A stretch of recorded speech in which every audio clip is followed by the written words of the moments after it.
প্রাথমিক এবং মাধ্যমিক স্কুলের যে শিক্ষকদের কর্মবিরতি, সেই কর্মবিরতির তথ্য জানানোর জন্য এই মুহূর্তে আমি আন্দাজ মুস্তাকিব যুক্ত হয়েছি লক্ষ্মীপুরের একটি প্রাথমিক বিদ্যালয়ের সামনে থেকে। এই প্রাথমিক বিদ্যালয়টির নাম হচ্ছে লক্ষ্মীপুর টাউন প্রাথমিক উচ্চ বিদ্যালয়, প্রাথমিক বিদ্যালয়। এছাড়াও এখানে আরেকটি উচ্চ বিদ্যালয় রয়েছে, সেটা হচ্ছে আদর্শ সামাদ উচ্চ বিদ্যালয়। এই দুটোর তথ্য আমরা আপনাদেরকে যদি প্রাথমিকভাবে বলতে চাই যে সারা দেশেও এই কর্মসূচি চলছে। আমরা ইতিমধ্যে খবর নিয়েছি যে উচ্চ বিদ্যালয় যেটা রয়েছে এখানে আদর্শ সামাদ উচ্চ বিদ্যালয়, সেই উচ্চ বিদ্যালয়ের শিক্ষকদের পক্ষ থেকে আমাদেরকে জানানো হয়েছে যে তাদের যে কর্মসূচিটা ছিল বা কর্মবিরতিটা যে ছিল তারা সেটা প্রত্যাহার করেছে।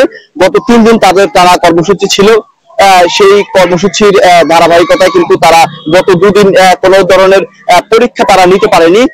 এখন হচ্ছে তারা যে পরীক্ষাটি আসলে আজকের যে পরীক্ষাটি রয়েছে, সেই পরীক্ষাটি কিন্তু তারা যেটা আমাদেরকে যেটা জানিয়েছে সেটা হচ্ছে আগামী কালকে থেকে তারা কিন্তু পরীক্ষা কার্যক্রম চলমান থাকবে, এবং কি হচ্ছে আজকের যে পরীক্ষাটি রয়েছে সেটা কিন্তু তারা পরবর্তীতে এই পরীক্ষাটি নিয়ে নিবে। এছাড়া গত 2 দিনের যে পরীক্ষা নিতে তারা পারেনি, সেই পরীক্ষাগুলো কিন্তু তারা যে আগামী যে শুক্র এবং শনিবার থাকবে সেই শুক্র শনিবারে নিবে।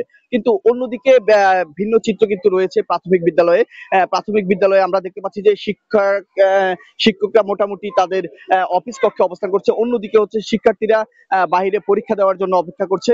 সেখানে অভিভাবক এবং শিক্ষকদের সরব উপস্থিতি আমরা দেখতে পাচ্ছি। আসলে নির্দিষ্ট সময় যে সকালে 10টায় পরীক্ষা শুরু হওয়ার কথা ছিল, কিন্তু হচ্ছে গত কয়েকদিনের ধারাবাহিকতা কিন্তু আজকেও তারা কিন্তু পরীক্ষা দিতে পারতেছে না।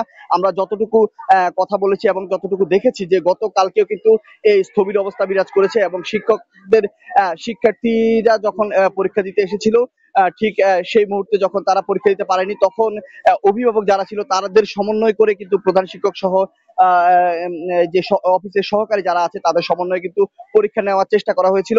আমরা দেখতে পাচ্ছি যে কয়েকজন অভিভাবক কিন্তু এখানে অবস্থান করছে। আমরা একটু একজন অভিভাবকের সাথে একটু কথা বলতে চাই। আপনার সন্তান কোন ক্লাসে পড়ে এবং কি হচ্ছে আপনার সন্তান পরীক্ষা দিতে পারছে কিনা, গতকালকেও আপনাদের কি অবস্থা ছিল, ওভারঅল যদি একটু বলেন। আমার একটা মেয়ে এসে ক্লাস 1-এ আর একটা এসে ক্লাস 3-তে। মাশাআল্লাহ পরীক্ষা ভালো দিতেছে, ভালো যাইতেছে, অত বেশি খারাপ হয় না। কিন্তু ওই যে অভিভাবকের যে দিছে যেটা ঘাট দেওয়ার জন্য, কিন্তু এটা শিক্ষকের দিলে যেটা মানাইতো ওইটাই ভালো হইতো। আচ্ছা, এখন এই যে আপনাদের সন্তানরা তো পরীক্ষা দিতে পারছে না, এখন এখন কিভাবে কি করবেন কি মনে হচ্ছে? কই এখন পরীক্ষা দিতে পারছেন না, কই এখন পরীক্ষা নিব তো। এখন এখন না, এখন তো আজকে তো পরীক্ষা দিবে না, স্যাররা আমাদেরকে জানিয়েছে। এখন আপনারা তাহলে কি করবেন? গতকালকে তো তো আপনারা নিজেরাই তো গার্ড আমরা দিয়ে কি করবো, আমরা আমাদের সরকারের কাছে মানবজাতি মানুষ হিসাবে সবার কাছে সবার আবদার থাকতে পারে। উনি তো একটা সরকার, যেহেতু ওনার কাছে আবদারটা করছে, উনি আবদারটা ছেড়ে দিলে হয় শিক্ষকের। এটা মানুষ হিসাবে সবারই কর্তব্য, ভালো খারাপ মিলে আবদার করতেই পারে, এটা পালন উনি করার মতো কর্তব্য আছে। ঠিক আছে প্রিয় দর্শক, অভিভাবকরা বলছেন যে আসলে যদি তাদের দাবিটা বিবেচনায় নিয়ে, অর্থাৎ শিক্ষকদের দাবি বিবেচনায় নিয়ে যদি পরীক্ষা দেওয়ার সুযোগ থাকে, তাহলে সেই বিষয়টার জন্য অভিভাবকরাও শিক্ষকদেরকে উপর মহলে যারা আছে বিশেষ করে তাদেরকে তারা এই আবেদনটি জানাচ্ছে। আমরা দেখতে পাচ্ছি যে স্কুলের সামনে মোটামুটি ছাত্র, শিক্ষক এবং কি হচ্ছে অভিভাবক সবাই অবস্থান করছে এবং কি হচ্ছে শিক্ষকরাও কিন্তু আমরা কিছুক্ষণ আগে দেখেছি যে তারা একটি হল রুমে বসে আছে। আমরা ভিতরে কয়েকজন শিক্ষককেও দেখেছি, এবং ইতিমধ্যে ভিতরে যারা ছিল তাদেরকেও কিন্তু ইতিমধ্যে বাহিরে বের হয়ে যাওয়ার জন্য বলা হচ্ছে। তো সেই ধারাবাহিকতায় তারা কিন্তু বের হয়ে যাচ্ছে। আমরা দেখতে পাচ্ছি যে এখানে অভিভাবক এবং কি হচ্ছে শিক্ষক তারাও কিন্তু এখান থেকে বের হয়ে যাচ্ছে।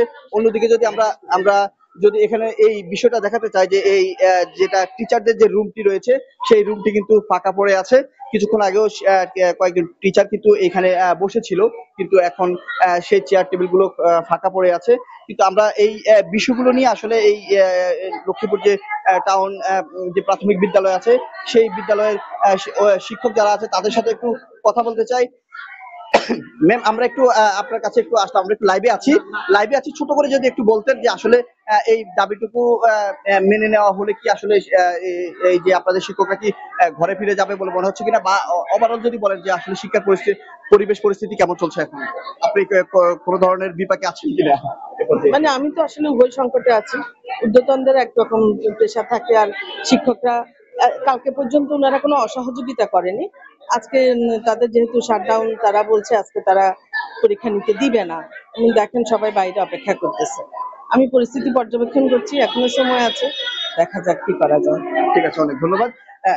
দর্শক, যা বলছিলাম আসলে এই যে অভিভাবকরা বাইরে অবস্থান করছে, শিক্ষকরাও বাইরে অবস্থান করছে, এখন নতুন করে আমরা শুনছি যে শাটডাউনের কর্মসূচি দেওয়া দেওয়া হচ্ছে, যেটার মাধ্যমে হচ্ছে আসলে সকল ধরনের কার্যক্রম বন্ধ, যেখানে শিক্ষকরা বলছেন যে এই মুহূর্ত থেকে এখন থেকে তারা শাটডাউনের ঘোষণা দিয়েছেন, যে শাটডাউনের মাধ্যমে মোটামুটি সব ধরনের কার্যক্রম এবং কি হচ্ছে প্রতিষ্ঠানে অনেকটাই প্রতিষ্ঠানের গেটও তারা বন্ধ করে দিচ্ছেন। আমরা তেমন দৃশ্য আমরা দেখতে পাচ্ছি, যে তেমন তেমন একটি বিষয় দেখা যাচ্ছে যে শিক্ষকরা যারা ভিতরে ছিলেন তারা কিন্তু এখন বের হয়ে যাচ্ছেন, এবং বের হয়ে যে গেটটি ছিল মূলত স্কুলের যে গেট, সেই গেট পর্যন্ত তারা বন্ধ করে দিচ্ছে। অর্থাৎ তারা পূর্ণাঙ্গভাবে শাটডাউন ঘোষণা করে মোটামুটি যে স্কুলের সকল ধরনের কার্যক্রম, সেই কার্যক্রম বন্ধ করার মতো পরিস্থিতি তারা এখন তৈরি করছেন।